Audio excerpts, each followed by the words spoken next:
Assalamualaikum warahmatullahi wabarakatuh. Alhamdulillahirabbil alamin wa bihi nasta'in wa ala umuri dunya waddin wassalatu wassalamu ala asyrafil anbiya'i wal mursalin wa ala alihi wa sahbihi ajmain amma ba'du. Qala Allah ta'ala fil Qur'anil Karim.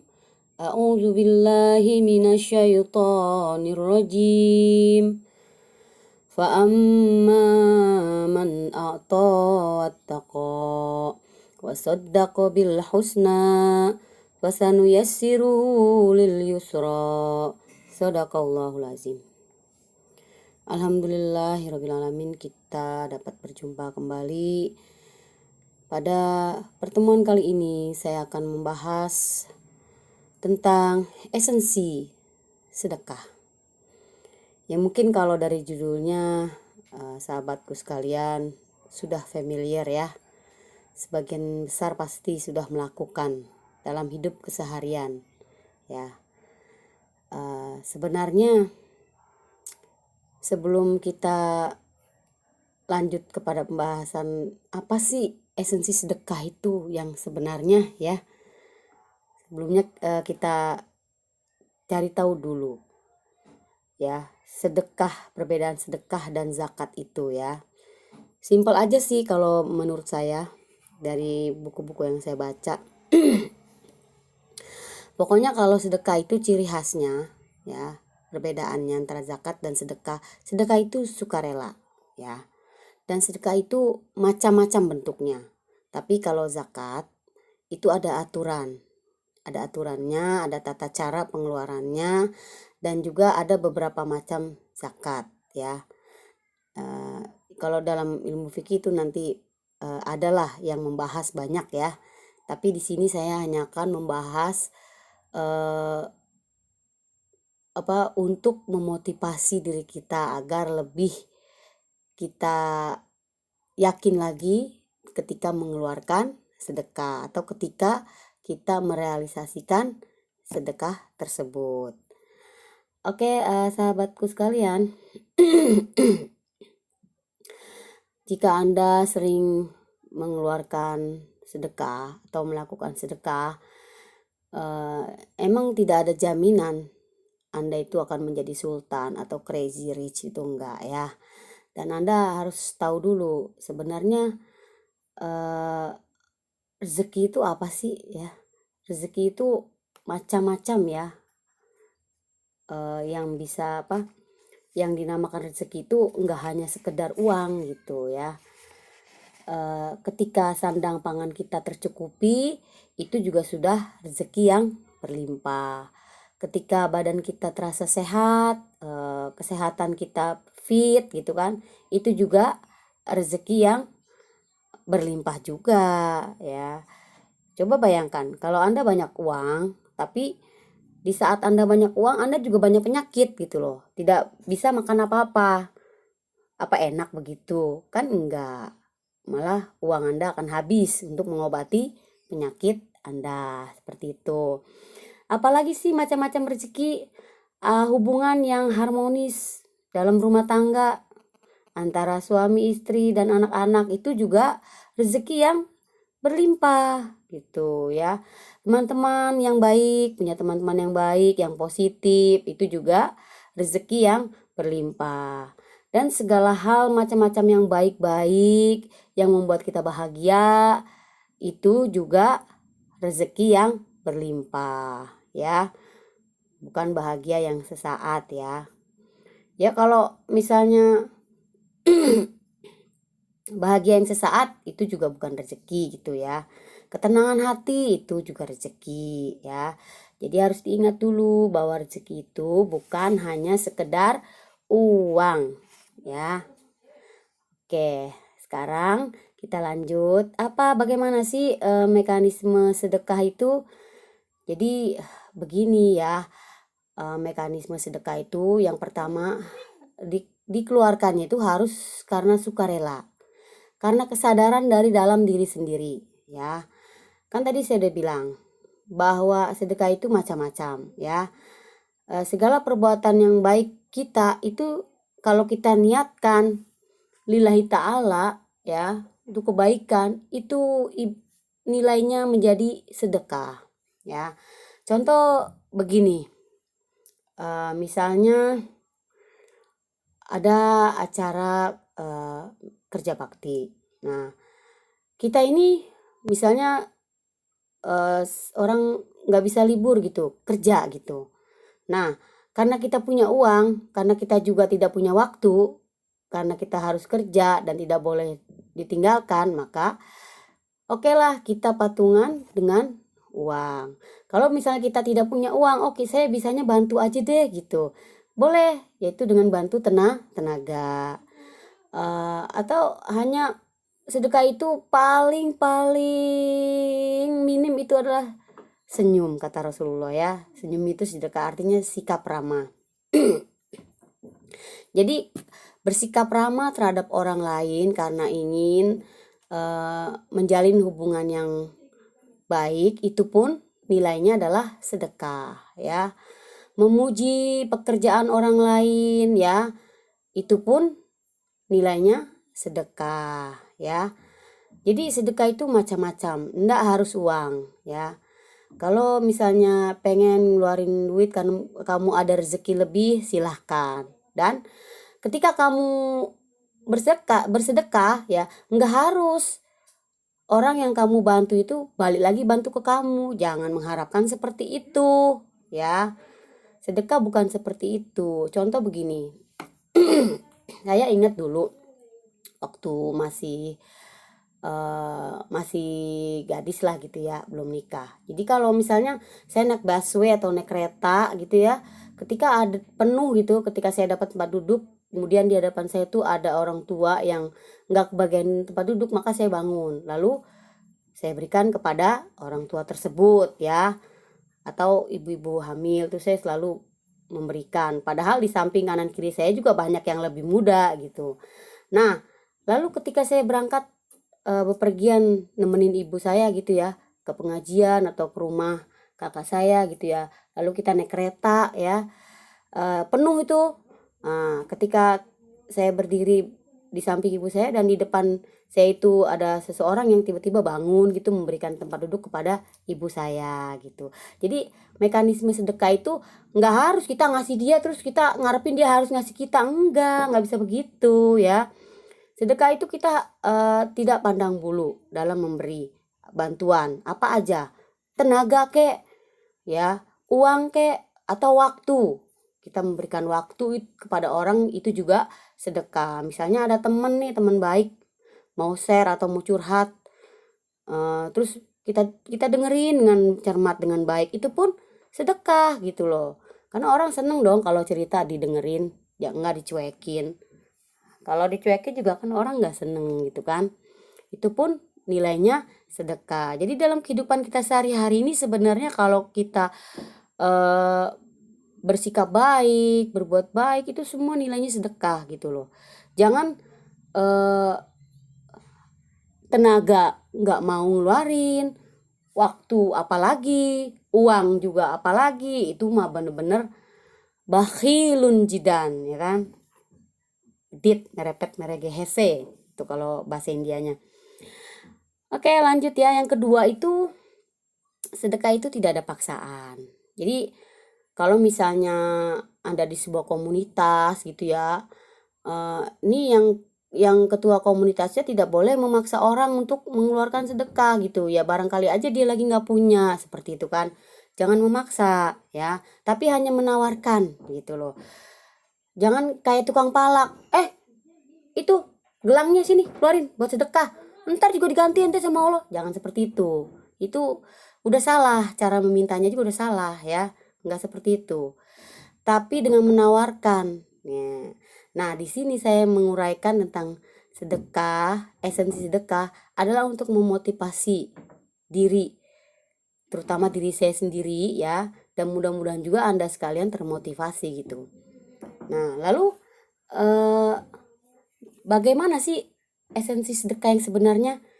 Di dalam Al-Quran, di dalam hadis ya, yang saya baca, itu sebenarnya Allah dan Rasul ya menawarkan kita untuk sering-sering atau banyak-banyak sedekah, karena itu banyak sekali kebaikan yang akan diperoleh orang yang memberikan sedekah. Tidak ada dijelaskan keuntungan yang banyak bagi orang yang diberi sedekah, nggak ada. Adanya menjelaskan tentang orang yang memberi sedekah. Contohnya bagaimana? Nah, dan saya bilang tadi, sedekah itu harus ikhlas karena Allah. Jangan mengharap balik dari orang yang kita bantu atau orang yang kita baikin, ya. Karena kebaikan itu bisa datang dari mana aja, ya. Nah, kata Allah, fa'amma man a'to wattaqo. Adapun orang yang memberikan hartanya di jalan Allah dan bertakwa, itu kan kalau kita sedekah lillahi ta'ala, ya kan. Nah, maka ganjaran terbaiknya adalah surga. Nah, kemudian akan diberikan kemudahan. Nah, kata Allah. Jadi orang yang memberi sedekah, ya, jika ada kesulitan pasti akan diberi kemudahan. Jika ada sakit, insya Allah disembuhkan oleh Allah kalau banyak sedekah. Jadi ini ada pengalaman juga, ya, cerita. Saya dulu punya temen, ya, dari nikah sudah beberapa tahun itu belum punya anak gitu loh, dan pengen sekali punya anak. Dan saya tanya, apa sudah ke dokter, berobat, periksa? Oh sudah, sehat, kami suami istri sehat walafiat. Oh iya, coba deh, saya sarankan, ya, coba maaf kata saya, banyakin sedekah deh gitu deh, ya, sedekah sama keluarga, sedekah sama kerabat, atau tetangga sebelah, atau anak yatim piatu. Oh iya deh, nanti saya coba gitu, ya.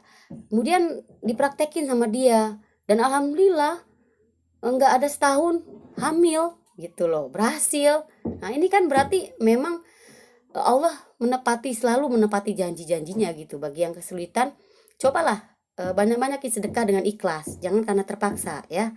Karena Allah tahu kebutuhan hambanya gitu. Nggak usah kita maksa atau bertujuan yang macam-macam lah. Pokoknya udah ikhlas saja lillahi ta'ala, dan Allah pasti akan mencukupi apa kebutuhan hambanya kalau dia ikhlas karena Allah, bukan karena paksaan, bukan karena pamer atau ria atau ingin dipuji dan sebagainya. Sebab, ya, ancaman Allah juga ada loh bagi orang-orang yang mengeluarkan sedekah dengan niat ria, ingin dipuji orang, atau bersedekah tapi dengan kata-kata yang menyakitkan gitu loh. Nah, seperti tidak ikhlas gitu karena terpaksa gitu. Kata Allah apa di dalam surat Al-Baqarah ayat 264 itu, diumpamakan seperti batu yang licin, ya. Walaupun ada tanah sedikit di atas batu, tapi kalau kena hujan, lama-lama tanah itu kan akan habis dan akan licin, tidak ada tersisa sama sekali. Itu artinya apa? Ini metamorfosa yang sangat indah sekali, ya. Jadi diumpamakan batu yang ada tanah sedikit, ketika kena hujan dia akan habis dan sia-sia, ya, dan menjadi licin, gak ada gunanya, gak berkembang, gak berbuah, habis, sia-sia. Apa yang kamu sedekahkan karena ingin dipuji orang, ingin dilihat orang biar kamu orang dermawan, orang crazy rich gitu, ya, atau sultan gitu, yang banyak sedekahnya gak kira-kira, itu akan sia-sia, gak ada gunanya, ya, gak ada juga balasannya dari Allah. Lain halnya orang yang mengeluarkan sedekah itu lillahi ta'ala, ya. Contoh begini, misalkan kamu nyumbang nih di sebuah masjid atau sebuah yayasan yatim piatu. Nah, kata si panitianya, Pak, ini bagaimana kalau saya sebutin nama Bapak biar orang termotivasi, Pak, gitu. Bapak ikhlas gak? Nah, karena Anda niatnya lillahi ta'ala, maka jawablah, oh terserah kamu aja, saya mah udah sedekah segitu, seikhlasnya lillahi ta'ala, udah terserah kamu aja gitu, mau diumumin atau tidak. Nah, seperti itu juga gak apa-apa gitu. Itu juga karena tergantung niat kita gitu, ya. Nah, jadi kalau orang yang lillahi ta'ala bersedekah, apa sih imbalannya? Oh banyak sekali keberuntungannya, ya. Kata Allah itu ibarat kebun di dataran tinggi. Nah, ada di surat Al-Baqarah 265. Coba, ya, nanti kamu buka Al-Quran dilihat situ. Jadi ibarat tanah yang subur ada di dataran tinggi, kemudian kena hujan, pasti akan subur bertambah kali lipat gitu loh. Berkali-kali lipat dari kebun yang ada di dataran rendah. Meskipun tidak ada hujan, minimal embunnya itu sangat lebat gitu loh. Pasti kalau kamu nanam durian, nanam apa itu pasti buahnya berkali-kali lipat bisa kamu nikmatin dan gak ada habis-habisnya. Itu ibarat orang yang bersedekah karena lillahi ta'ala gitu. Oh, saya dapat rezeki nih lebihan dari Allah nih. Aku ingin bersyukur, Allah udah amanatin aku harta yang banyak. Sedekahin deh atau kasih beasiswa ya. Kasih beasiswa nih. Siapa yang mau dapat beasiswa syaratnya ini ya, silakan kasih beasiswa kepada anak-anak yang tidak mampu untuk biaya sekolah. Kan itu bagus banget, ya kan? Nah, sedangkan apa sih keuntungannya orang yang menerima? Keuntungannya dia bisa kalau dia kelaparan dia bisa makan gitu loh. Dia bahagia karena dia bisa makan. Kalau dia butuh biaya pendidikan, dia bahagia karena dia bisa sekolah lagi. Seperti itu. Nah, bagi yang memberi itu lebih banyak lagi keuntungannya.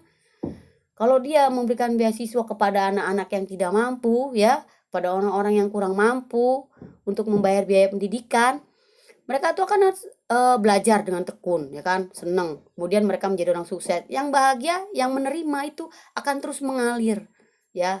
Kata Allah seperti kebun di dataran tinggi, di gunung.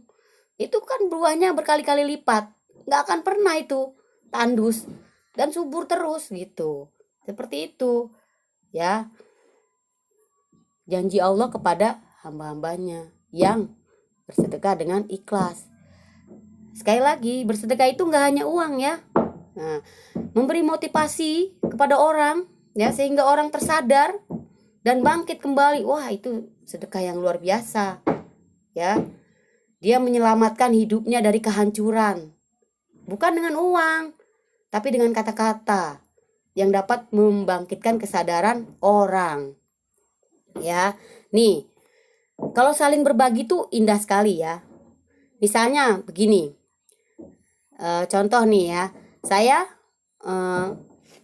memberikan motivasi kepada Anda di dunia maya, di YouTube ya. Saya ikhlas kok memberikan motivasi ya. Nah, yang saya tidak pernah memaksa misalnya Anda untuk subscribe, like channel saya. Nah, tapi kalau Anda ingin bersedekah dan sedekah itu manjang terus, subscribe lah channel saya. Kalau diumpamakan satu channel itu misalnya ya hanya 500 rupiah, berarti Anda tuh sedekah setiap bulan tuh 500 perak, 500 rupiah. Apakah berat bagi Anda? Enggak, kalau enggak silakan subscribe ya. Saya ucapkan terima kasih dan saya selalu doakan semoga mendapat keberkahan dari Allah Subhanahu wa taala. Tapi kalau Anda merasa berat, males subscribe channelnya Umi Maryam, enggak usah, jangan ya. Karena saya enggak suka memaksa gitu. Saya hanya memberikan motivasi kepada Anda. Kalau Anda subscribe kan nanti dapat info-info dari saya ya kan. Siapa tahu bermanfaat. Bukan channel saya aja, channel-channel yang lain juga. Kalau Anda suka, ya subscribe, nggak usah berat tuh tangan, ya. Karena apa? Keuntungannya buat Anda banyak banget. Bener deh. Saya aja nih ya, punya channel YouTube. Kalau saya nonton channel yang saya suka, saya subscribe. Channelnya Buya Sakur, saya punya 5 akun, saya subscribe semua. Gitu ya. Pokoknya kalau saya channel ini kira-kiranya bagus, bermanfaat, kreatif, ya saya subscribe gitu ya. Walaupun itu channel kuliner dan sebagainya, jalan-jalan, saya suka ya. Oke, lanjut. Jadi kita tadi saya sudah jelaskan ya ganjaran orang-orang yang bersedekah, yang ikhlas dan yang tidak ya. Kalian bacalah surat Al-Baqarah 264 dan 265.